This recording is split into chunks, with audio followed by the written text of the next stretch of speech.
I moved back home to comfort my grieving father. I thought I was helping him heal, but what he asked of me shattered everything I believed about love, family, and trust. I never imagined I'd say this. I wasn't expecting this from my own dad. When my mother passed away, it felt like the world had shattered. I had just celebrated my 27th birthday, dreaming about a future with my fiancé, Ethan. We lived only a few streets away from the house where I grew up, and everything in life seemed to be finally falling into place. Until that heartbreaking call came late one night. It was my father's voice on the line, trembling as he spoke just 2 words. She's gone. The funeral felt like a haze. Friends, neighbors, and family gathered, offering their sympathies and endless trays of food. I remember gripping my father's hand tightly at the graveside. His hand wouldn't let go, like he was clinging to the last piece of her he had left. They had been high school sweethearts, married for more than 3 decades. I couldn't even fathom the depth of his heartbreak. In the weeks that followed, I found myself visiting him almost daily. At first, it was just to check that he was eating properly. Then it became about keeping him company. Before long, I was doing chores around the house again, just like when I was a teenager.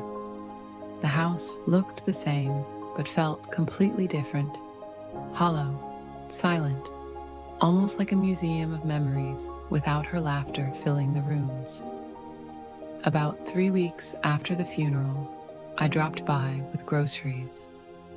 I was unpacking in the kitchen when Dad walked in, wearing a grave expression. "Rachel," he said, using that serious tone that always meant something important. "I need to ask you something." I turned to him, curious. "What is it, Dad?" "I want you to move back home for a little while." I blinked, caught off guard. "What? Why?" "You know, Ethan and I—" He gently interrupted. "I know, honey. I know. It's just, this house is too quiet. I can't sleep. I eat alone. I wake up to nothing. And it's hard." I could see the sorrow in his eyes, a deeper kind of loneliness than even grief itself. I swallowed hard. "Okay," I finally said, "but just for a little while." Ethan was understanding when I brought it up, though hesitant. "It's a tough situation," he said, "but if it helps him heal, do it. Just don't lose yourself in it, Rach." So I packed a small bag and moved back into the room I'd left behind years ago. It looked almost untouched. Band posters still clinging to the walls. My old narrow bed sitting in the corner.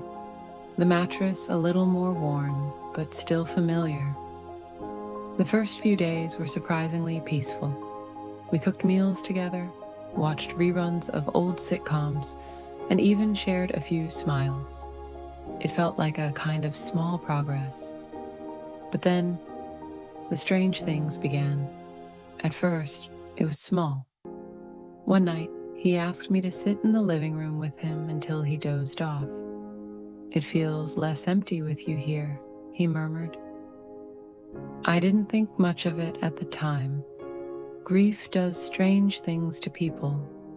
But the next night, he asked if I could wear one of Mom's old robes.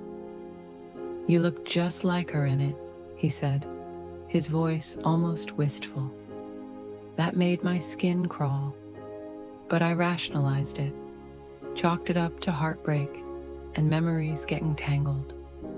Then, one night, I caught him standing in the kitchen, clutching one of her nightgowns. His shoulders shook with silent sobs. "You remind me so much of her," he said when he turned to face me, his eyes wet and distant. Sometimes I pretend she's still here. I didn't know what to do. Comfort him? Run away? I stayed, but something inside me was starting to scream that something was wrong. A few nights later, everything became terrifyingly clear. We were having a simple dinner, spaghetti and garlic bread. He buttered his slice slowly, his movements almost mechanical. Then he looked up at me. "I've been thinking," he said, voice low, "about moving forward." I smiled a little, relieved. "That's good, Dad. Mom would have wanted that." He nodded slowly. "I agree, but I don't want to move forward with someone new. I want someone who already knows me, who understands this house, who understands me." I tilted my head, confused. "What do you mean?" He reached across the table, taking my hand in his. "I want you to stay, not just as my daughter, but as my partner." I froze. Surely I must have misheard him. Surely grief had scrambled his mind. But then I saw the look in his eyes, the lingering touch, the slight catch in his breath. I yanked my hand away. "No, Dad. No, that's not okay." He backpedaled immediately, stammering out an apology, blaming grief for the sickening thought, saying he hadn't meant it. I nodded numbly, but inside, I knew. I knew. That night, I called Ethan and told him everything. "Rach, you have to leave," he said urgently. "Tonight." But something in me couldn't just walk out. Not yet. I needed to understand. The next morning, while Dad was out on his usual walk, I slipped into his room. I hadn't snooped in years, but now I needed answers. In his desk drawer, I found them. A stack of journals, carefully dated and organized. The early entries were heartbreaking, pages filled with raw pain about losing Mom, about the crushing silence of the house. But as I flipped further, the tone darkened. He wrote about me, about how I reminded him of her, how maybe my return wasn't coincidence but fate, how maybe the universe was giving him another chance. One entry chilled me to my core. "Rachel is the light that was sent to fill the void. Maybe she's meant to stay forever." That evening, I packed my things. I sat him down. "You need help, Dad," I said gently but firmly. "Real help. This isn't just grief. It's something else, and it's not healthy." He didn't argue. For a moment, he looked like a man completely shattered, a man even grief had abandoned. "You're right," he said in a whisper.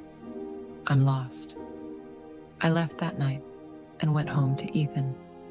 Stepping through the door felt like waking up from a bad dream. I slept for 12 straight hours, and when I woke up, I cried, not out of fear, but out of mourning. I had lost both my parents, one to death, the other to something else I still struggle to define. Weeks passed. Dad started therapy. He joined a local grief support group. I stayed in touch, but with clear, necessary boundaries. Slowly, he began to change. He planted new flowers in Mom's old garden, started cooking meals again, even made a few new friends from his group. It wasn't perfect. It wasn't a fairy tale, but it was something.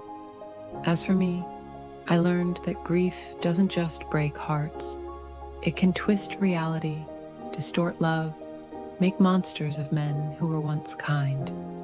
And I learned that real love, love for yourself, love for others, sometimes means saying no.